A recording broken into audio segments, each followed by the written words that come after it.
chicks and cats. This is Brad with Mainstage Music welcoming you to another vintage guitar voyage. You might think that I'm in the magical land of Oz with this cool green backdrop, but that was planned because today's super groovy guitar is a 1969 Fender Coronado 2. Now, I first of all want to thank you guys for watching on Facebook. If you haven't already subscribed to us on YouTube, make sure you run over there real quick and do that. YouTube wants to see more subscribers. Gotta do what they tell us, right? And hey, all you YouTube cats, feel free to ask me any questions or share or so on and so forth as well. So anyways, of course, every single month this year so far, I've been trying to share with you guys cool vintage guitars from yesteryear, obviously, that the average cat doesn't get to see very often. And, you know, I'll tell you what, when you see all these people sharing vintage guitars, it's always the same old stuff. It's usually stuff that exists already in countless versions via reissues, right? So like with Fender, you've all seen Stratocasters and Telecasters. With Gibson, you've seen Les Pauls and SGs and so on. So I wanted to, with this show that we did this year, I wanted to do something that was like guitars that are cool that you maybe didn't even know existed or that you'd never seen before. And so if you like what we're doing, you know, definitely share it and so on and so forth. Hey, I wanted to let you know as well that if you have any questions, because this is a live show, you can ask me your questions live, and I'm happy to answer them to the best of my ability, okay? And, of course, you can, if you're watching the show later on in the day, night, whatever, you can still ask the questions, and I will get back with you and so on. So anyways, what is this crazy thing? You might think, a Fender? That doesn't look like any Fender I've seen. Well, so these guitars right here, the Coronado series, were made starting in the late 1960s. 1966 was the first real kind of mention of these guitars. And, you know, for any of you guys who know a little bit about Fender history, 66 would have been kind of one of those first moves of the CBS era. So in other words, Leo Fender had already sold his company to the corporate interests of CBS, and they were already making changes. And one of those changes was to follow, I guess, what their competition was doing. I don't know, maybe try to compete. So Fender started doing some things that, of course, weren't very Fender-y, I guess. Is that a word? It is now. So one of them was all the rage with the Beatles and the Monkees and you name it, was guys playing hollow body guitars, okay?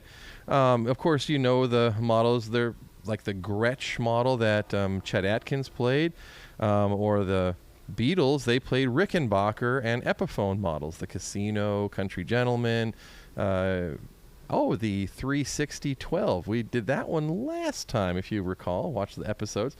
So Fender said, you know, we're really missing out on that. Let's come up with our own hollow body. We've got the manufacturing. Let's do this. So they hired a designer who was not from the company. They brought him from outside the company to design a modern whatever guitar for Fender. So the result was the Coronado series. Now they made three basic models: the Coronado 1, the Coronado 2, and you can probably guess the last one. If you said Coronado 3, you'd be wrong. It's actually the Coronado 12, okay? They made a 12-string because, of course, it was the 60s and 12 strings are cool. So this is the Coronado 2. If you look at the headstock there, you can see it again. The Coronado 2. Now, the Coronado 1 had a single pickup in the neck position. The Coronado 2 added two pickups. So if you go back to the body, you can see that this has got two pickups. Now, unlike all the other guitars that Fender's made up until this point, the pickups on the Coronado were not made by Fender. Okay, so Fender did a pretty good job manufacturing their own parts and so on, but this one they decided to really take a, we'll just say, a play from the Gretsch book or whatever, and these pickups were manufactured by D'Armond. Okay, so D'Armond was a famous pickup manufacturer. They made pickups for all sorts of different guitar companies, Gretsch being one of them. And so they said, hey, D'Armond, make us some cool hollow body pickups. So this is kind of a fun little factoid. These are not made by Fender. They decided to do this cool tremolo system, or vibrato system, really. They call it a tremolo, but really tremolo means that you have the volume going up and down, when in fact vibrato is the pitch going up and down. Anyways, so yeah, so it's got this cool vibrato unit right here, and yeah, there you can see it better. Now the vibrato has a longer arm because obviously the body is longer, so this would have been an arm similar to what you would have seen on a Jazzmaster or Jaguar or Mustang. But one very noticeable difference is because this bar right here is fairly short, the end of it is very small. Okay, so if you lost this, which is common, odds are you're not going to find one because they're really, again, this guitar wasn't made very long. So all you got to do is find you a Jazzmaster or whatever arm, which they still manufacture, and then you just have to take a roto zip and cut the end of it off and whatever, and it'll fit just fine. It's the same rod diameter. So anyways, the Coronado was available in just kind of your normal boring finishes. So what they decided to do is spruce it up a little bit. They came out with what they called the Wildwood finishes. You have to, if you guys are of a certain age, you have to remember that crazy colors were all the rage back in the 1960s. So I know I had my parents had a avocado green refrigerator and stove. I don't know. I think that's still kind of cool, but most people nowadays wouldn't go and buy an avocado green fridge. But back in those days, that was the cool thing. So what Fender did was they took a nod to the craziness, and they used a type of wood. It's called beech wood. And the people who manufactured this, what they would do is they would inject dye, okay, different colored dyes, into the tree while it was still alive, okay? And it took years for this to happen. But then finally, when they would harvest the tree, it would have these crazy multiple colors in it, okay? And now this one, of course, is already, 55 years old, roughly. So it started to fade. But when this was new, it would have had more of a stark green against the amber color. You can see it a little bit better on the back. Very, very striking grain, and it's because of that dye that was shot into the wood. On the headstock, I thought this was kind of a nice touch. You'll also notice that Fender, instead of just going with the normal, unpainted headstock, they actually did a matching headstock with that wild wood, which is really cool. I mean, I don't know. I think it's hip. You can see they also went with a deluxe tuning machine on these. These are, I was going to do the back of the headstock. Sorry. So these are made by Grover, which again is another thing that Fender didn't do. Fender used kind of an inexpensive tuner with the Kluson 6 on a strip.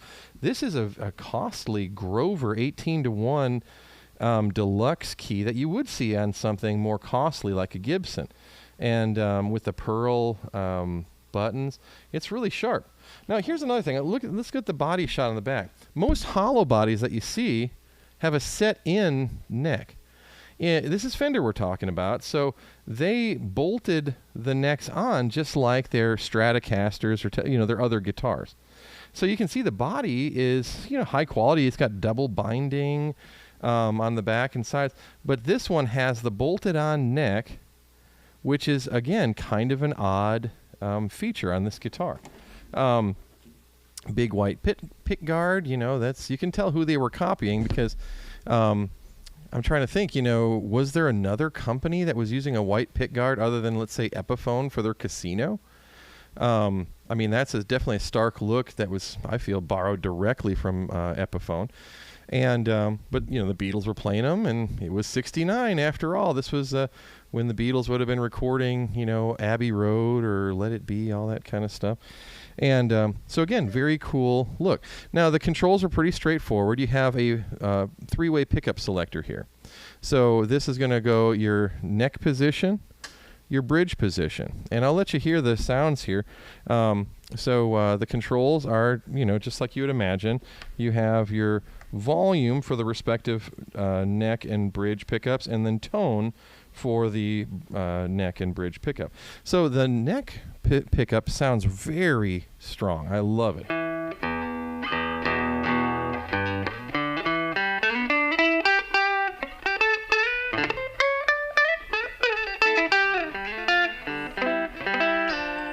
Now the amplifier I'm using is made by Deluxe Amplification, all handmade by my friend Chris Shibley at Deluxe Amplification.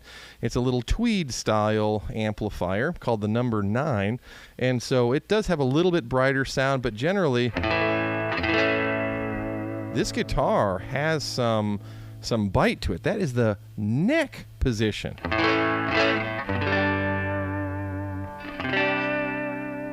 And the trim actually works quite well. It's got a nice fade. I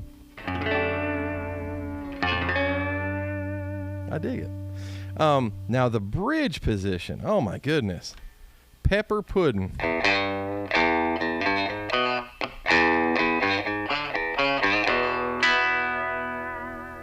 So that's a sound right there that you could definitely use for some country if you wanted to. And you got to remember, country players back then were primarily using hollow bodies. That whole Telecaster thing, yeah, you had, Buck Owens and the Buckaroos using one, but generally speaking, at the time, the country players were using a hollow body. You want to hear what a little country song would sound like on this? Let's try to cue up a little country jam there, and that way you guys can hear maybe what it would sound like with something like that.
There you go.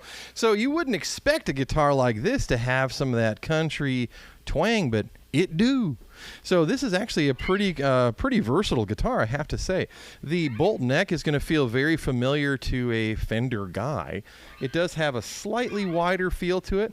Binding on the neck, which is a kind of an odd feature for most Fenders, but you got to remember, this is the late 60s. This is the CBS era. They had started doing bound necks on models like the Jaguar and others. Okay, so to see binding on this, to me, it doesn't surprise me a whole lot, but again, cool feature. Now, some people notice that this says on the I'll turn that down. This says Wildwood 2 on the pick guard there. Now you might think, well, wait a minute, I thought it was called the Coronado 2, but it says Wildwood 2 on the pick guard. So what's the model number? Well, it is the Coronado 2. What they did was kind of a, kind of an interesting thing.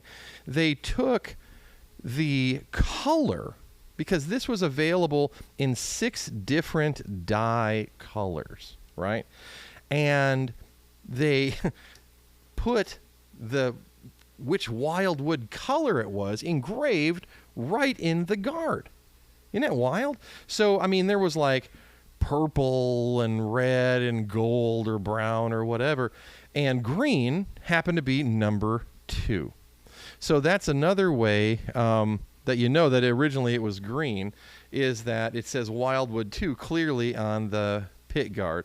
And of course, I know that it's kind of tough in this lighting to tell, but it is it does have a green hue to it. So long story short, cool guitar. They only made these from 1966 to 72. Now, of course, they've reissued them in small amounts here and there. But as far as the original run, they only lasted a few years. They were not good sellers. Now, what kind of people play them nowadays? Well, I would probably say hipsters and just people trying to be ironic, okay, for the most part. Because, I mean, dude, I'll just say this. People are pretty boring when it comes to their tools, okay? I mean, for every one weirdo like me that actually owns hundreds of guitars, and I like most people, they just want a Stratocaster and a Les Paul and a whatever, okay? I mean, for people who have talked to me at the store, they know that I'm kind of opinionated. You're only opinionated about things you're passionate about, okay? So I'm not casting dispersions on anyone, but I will say there's a whole lot of cool guitars out there, okay? And if you don't get out there and try some of them, you don't know what you're missing. So as far as the people who play these nowadays, it's usually just guys who are in throwback late 60s bands, indie rockers trying to be ironic, or just weirdos like me. So, but yes, so this is the Fender Coronado 2 Wildwood edition in number 2, the Wildwood 2, which meant green. And I see that I didn't have any questions tonight. I guess you guys aren't a very inquisitive bunch. So, but hey, I wanted to share with you nonetheless, and I want to thank you guys for watching. Next month will be our last episode of the Vintage Guitar Voyage. So if you have any questions, if you have maybe a special guitar that you might thought, I wonder if he's got one of these, hey, leave them in the messages, and I'm just going to tell you, I probably do. I know. It's a real problem. I need help. But thank you. Oh, I'm sorry. Go ahead. We have a YouTube comment from a Skip Mason who says, wow, that's nice. Well, Skip, thank you so much for watching. And it is pretty cool. I have to agree with you. So, hey, Skip likes it, and that's all that matters to me. So, again, hey, guys, thank you so much. I'm going to have my my engineer here maybe cue up some music to put you out on. But just think about what you might want to see, and then leave them in the messages, and we'll see if we can accommodate you for our last episode, which is a month from now. He's going to surprise me.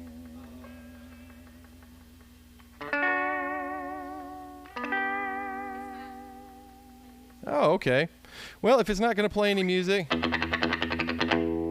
I'll just play you something myself.